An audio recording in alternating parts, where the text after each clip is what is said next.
일단 블랙 프레지던트 영화 이렇게 바로 와주신 관객분들께 감사드리고요.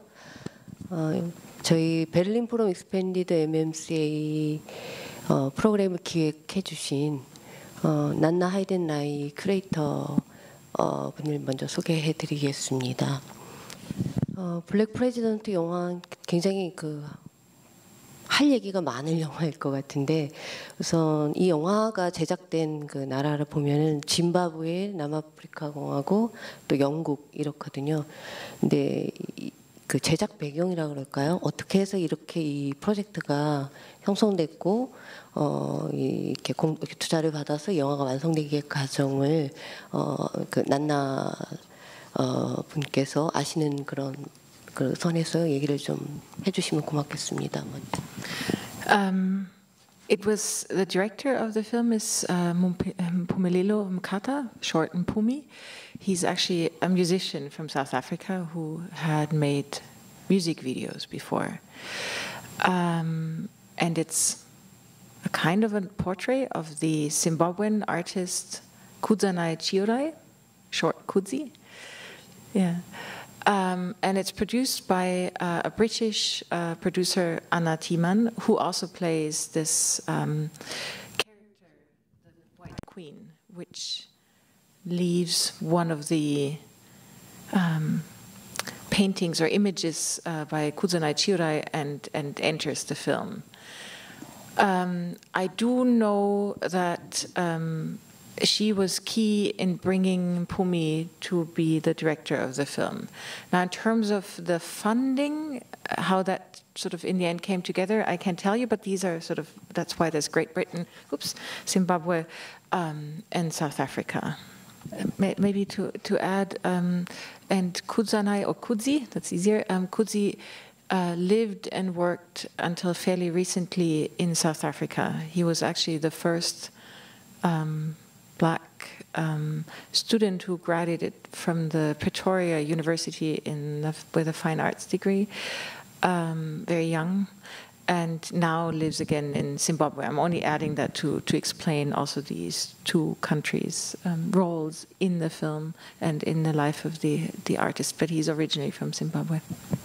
네, 그런 짐바브웨로 딱 가는 부분 이제 영화에서도 얘기가 나오고는 있는데 이 영화가 베를린 영화제에서 베를린 포럼 익스펜디드에서 상영될 당시에 어떤 부분에 특히 이 영화의 어떤 부분에 주목을 했었는지 그런 점에 대해서 좀 듣고 싶습니다.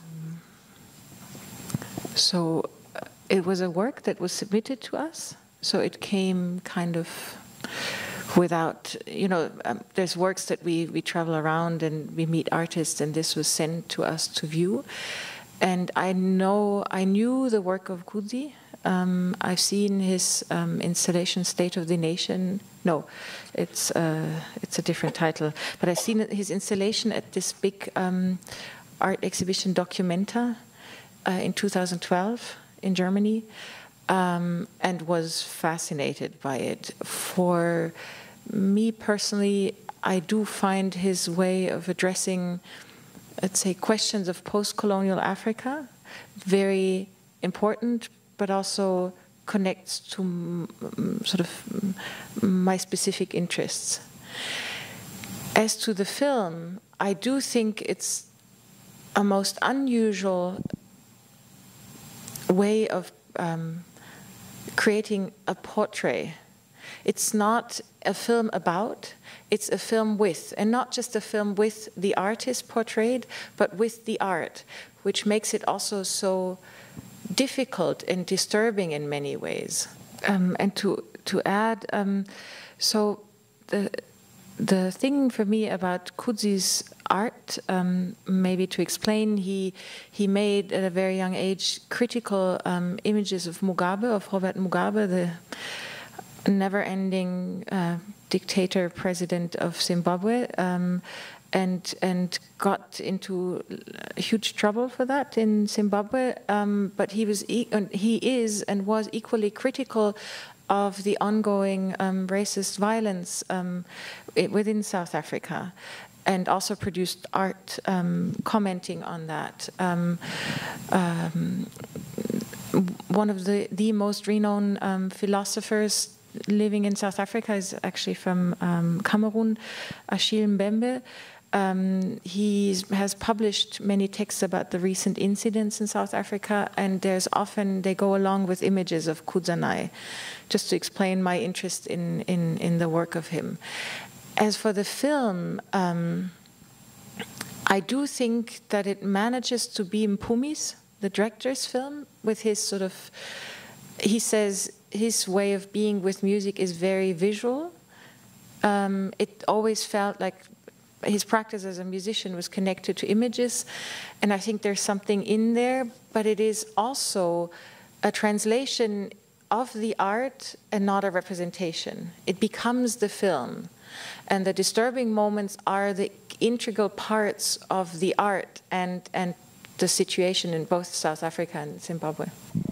저는 개인적으로 이 영화를 보면서 이제 되게 흥미로웠던 거는 문프멜로 감독님하고 이제 등장하는 인물인 쿠지, 두 사람의 어떤 관점이 이렇게 섞인 듯한 그런 느낌을 받게 되고, 또 문프멜로 감독님 자신이 이제 말씀하신 것처럼 뮤직비디오도 제작하시고 뮤지션이고 이러다 보니까 서사 자체가 설명적이라기보다는 그 안에 그 주인공으로 우리가 보게 되는 쿠지에 대한 다큐적인 굉장히 관찰자적인 그런 시점과 또 환상적인 상상하고 있는 그런 상상하고 있는 장면들이 연극적으로 재구성되는 듯한 그런 느낌을 받거든요. 그래서 이 두 가지의 어떤 두 사람의 시점과 또 그 현실이라는 것, 그러니까 굉장히 차가운 현실과 그 다음에 내재된 우리가 상상하는 이미지들이 이렇게 혼용되어서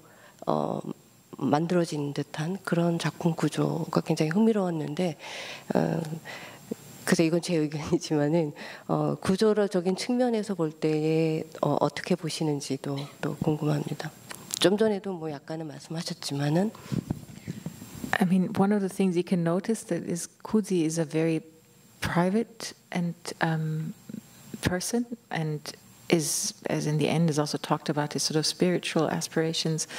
So it is clearly a collaboration, but also, and we see that there's obviously cameras installed in his studio apartment that seem to be there at all times. And I know it wasn't, they basically for a time went with Kudzi, but I know there were also limits as to how far that could go. But in terms of then, I was also wondering how many scenes were actually enacted for the film, but I do think it was more the participation in the production of the art of Kudzi, and how, I mean, you basically already said it perfectly, that's a very curious, not curious, very special combination of perspectives. And what I think, just to add to what you said, what is also striking is how the film embodies looking relations and the reception of art. Not only that the commission piece in the art hotel at the very beginning, you have the visitors of the hotel, the tourists commenting on it, but in general there is as if the looking at the art and the production is part of the filmic language. Sorry, I should add, now I realize there's definitely two scenes that are staged, sort of imagined as part of the film, and that is the story about the President Smith and this car, I think this Mercedes where you see, which of course a pun on both on Mugabe but also on Ian Smith, but another name, Oli, do you recall? No, but there's several layers in there that refer to the name. Now Ian Smith was the British monstrous colonial ruler for a long time in the then so-called Rhodesia, and for unclear reasons died peacefully in 2007 in South Africa, and was never really held accountable for his crimes, and that is sort of a play on that, and that's, I think, a stage scene in the film. And then, of course, the last bit where the White Queen is hung. The White Queen, quote unquote, that's the figure that Anna Thiemann plays. It's actually a character from an image from Coetzee, and she's sort of the idea of a neo-colonial image, and it's a metaphorical reversal of a lynch mob image that is mostly known, of course, from the United States, but also as a kind of a getting rid of a constant everything, contemporary politics, imagination, always referring back to white Europe and the colonial past. 사실 그 굉장히 사적이면서도 정치적인 영화인 건 분명한데 아프리카의 아티스트 한 개인이자 아티스트인 쿠지 또한 또 감독님인 모프멜로도 마찬가지고 식민주의를 겪은 그런 사람들로서 아직도 끝나지 않은, 그러니까 탈식민주의가 아니라 어떻게 보면 이제 신식민주의가 다시 또 계속 연속되고 있는 듯한 그런 현실, 이것이 어떻게 비극적이지만 또 그들에게 어쩔 수 없이 이런 또 작품을 만들어내게 하는 원동력이 되고 있는 것 같습니다. 또 그런 점에서는 한국에 있는 또 이런 많은 작업을 하고 있는 아티스트들도 굉장히 공감할 수 있는 부분이 많을 거라고 생각하고, 또 그 감독님 자신이 이렇게 글에서 썼던 것처럼 과연 내가 노예인가라고 이렇게 자문을 던지는 게 굉장히 인상적이었는데, 그런 정치적인 맥락에서의 아프리카 영화, 또 아프리카 아티스트에 대한 베를린 포럼, 이 아스날이 가지고 있는 그 관심이 굉장히 많다고 들었거든요. 그런 부분에 대해서 조금 이제 언급하시고 싶은 얘기가 있으시면 마지막으로 듣고 싶습니다. Yes, I have to add that with this year was very much the first year that we had in the Forum Expanded. This film was shown this year at our program. A fairly strong presence by artists from Africa. That doesn't hold true for the entire Berlinale, but for Forum Expanded. There was also, we showed Jean-Pierre Bekolo, a filmmaker from Cameroon, a portrait of Yves Mudimbe, which is, I don't even know how to, he's a philosopher, thinker, historian, who speaks, I think, maybe 18 languages, works in some of them, teaches at Duke University. And in the film, you actually see a copy of his book at a brief moment, The Invention of Africa. He wrote several books, but one of his books. Just to add this year. But what you're referring to is a project called Visionary Archive. That is the continuation of an older project, Living Archive, which was took at its starting point the collection that the Arsenal also has. The Arsenal is not a traditional film museum, but it has an incredible collection of works that span the 20th century, and every now and then we find out that in the holdings of the Arsenal there's a film that where the only copy exists worldwide. And in continuation of this first sort of investigation of an archive with very different practices, because the people involved were artists, musicians, film historians, scholars, writers, filmmakers, came out, and that was continued in the project Visionary Archive. And this was with several African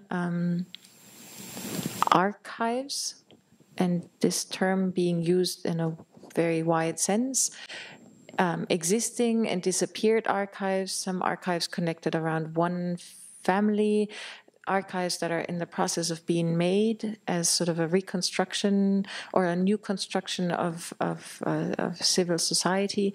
South Africa, Egypt, Guinea-Bissau, Sudan, and that's it. And that was just actually right before we came here, was a big festival to conclude this project. And for me personally, that was incredibly enriching for various reasons to learn. I do think the processes of decolonization were often connected to creating national film institutions and a national cinematography. And now, many years later, in the context of a neocolonial or a failed or a successful post-colonial situation, to look at these histories and the presence of these archives is a very interesting task. And I'm sorry, but I'll just conclude. And I think, we live in Berlin. In Berlin in 1884 was the place for a conference it's mostly called the Africa Conference, which basically drew today's borders that we know in Africa. And the fact that Europe created this sort of, or brought colonialism to most African countries and created the today's borders that are the source for violent conflicts. He clearly hints to the fact that there is also a responsibility in which we have to be involved. 아프리카의 상황에 대해서 제가 잘 몰라서, 그리고 이 영화를 보면서 그 유럽인에 대해서 굉장히 적대감을 노골적으로 표현했다는 생각이 많이 들었거든요. 그게 뭐냐면 호텔 어디서 이제 흑인 남자가 이제 백인 여자와 자고 돈을 던진다던가, 아니면 그 영국 여자가 자살인지 죽었을 때 그 나무에 걸려서 죽었을 때 그 장면을 보고 어떤 흑인 여자가 지나가면서 달이 떠났다, 그리고 연대를 가지고 유럽을 땅에 묻는다, 이런 이렇게 표현들, 대사들을 이렇게 봤어요. 근데 정치적인 어떤 그 독재보다도 그 유럽인에 대한 그 적대감이 더 심한지, 그곳에서 그걸 좀 말씀해 주시면 감사하겠습니다. Most of the film is shot in South Africa. So the dictator we're referring to, that's in Zimbabwe, that's more or less only at the end, but it's true that last scene is supposedly staged in Zimbabwe. So the situation in South Africa is clearly a different one, where apartheid ended 1994, and to this day, of course, the situation is fraught with this history. But what you face now is, and that's what is also part of Kudzi's work and part of what is expressed or hinted to in the film, is actually violence of black Africans against other black Africans, racial killings in the streets. And so I would say, and that's a disturbing situation because most racism has only always been addressed in the terminology and the vocabulary of apartheid, which is, white dominance and white rule. But as for Zimbabwe, I think it's very complicated, and I'm not really in the place to answer. I would say that Kudzi he's part of a generation of the so-called born free generation, and he's working currently on a film about his grandfather, who was part of the anti-colonial liberation movement, but has sort of fallen out of grace of the leading, let's say, the ones who in the end were put into power, Mugabe and his people. And I don't think, in both cases, it doesn't seem to be a real sort of antagonism to Europe. It's more a questioning: how do we see ourselves? How do we write our own history? How do we invent our own artistic practice in a global world, but with these legacies and the clear dominance of white discourse, white art market, etc. But in terms of exactly answering how one levels against the other, I can't. But maybe to add, clearly Kudzanai Chirai, he cannot go back to South Africa. He lives in Zimbabwe, where he has to live very much under the radar. So, and Anna Timan can both go into South Africa and Zimbabwe without problems. Just to add that, but yet for both, if Anna Timan were to become a critical journalist writing about Mugabe, critically about Mugabe in Zimbabwe, or Kudzanai would become very public with his work again, they would both have problems. 예, 관객과에 대한은 여기까지 하겠습니다. 난나 하이든라인님의 굉장히 자세한 영화에 대한 많은 이야기들 너무 감사드립니다. 네, 수고하셨습니다.